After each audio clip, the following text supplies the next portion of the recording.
Tonight, the U.S. strike at Iran's nuclear facilities, what we know, how successful were the strikes, President Trump's message a short time ago. Tonight, the Pentagon now providing new details how they pulled this off in complete secrecy.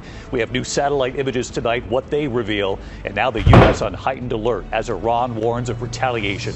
Tonight here, Operation Midnight Hammer, the first images showing the precision U.S. strike targeting 3 Iranian nuclear sites, including Fordo, deep beneath the mountain. Explosions seen in the distance. The U.S. launching the largest strike by a dozen B-2 bombers, dropping never-before-used 30,000-pound bombs. Satellite images showing all 3 sites suffering major damage. Defense Secretary Pete Hegseth before the cameras today, revealing how they pulled off this high-stakes mission. Decoy planes flying toward Guam, the actual bombers flying in the other direction undetected. And what we're now learning about when President Trump gave the order. Tonight, the images that suggest Iran might have moved some nuclear material in the days before the attacks. Ian Pannell standing by with new reporting and details from inside the operation. Tonight, assessing the damage done to Iran. In his address to the nation, the president last night speaking of the strike, saying Iran's key nuclear enrichment facilities have been totally obliterated. Tonight, Vice President J.D. Vance not going that far, and this evening the concern for 40,000 American troops across the region amid these threats of retaliation. Mary Bruce and Martha Raddatz and what their sources are telling them tonight. The threat here at home, U.S. law enforcement on high alert across the country, and the new warning from the Department of Homeland Security. Pierre Thomas standing by on that. Also, the other news this Sunday night, the deadly boating accident capsizing in gusting winds. At least 6 people killed, 2 missing. The urgent search at this hour. And the deadly storms and life-threatening heat in the east. 3 people, including twin sisters, killed outside Syracuse, New York, in Oneida County. Multiple reports of trees onto homes.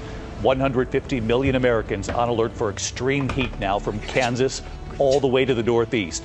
It'll feel like 110 in Washington, D.C., 105 in Philadelphia and New York City. World News Tonight begins now. From ABC News World Headquarters in New York, this is World News Tonight with David Muir. Good evening. We are here on this Sunday night after the major U.S. strikes on Iran, now directly involved in this conflict. And we are learning much more tonight, some 24 hours after U.S. bombs and missiles struck Iran's 3 key nuclear facilities.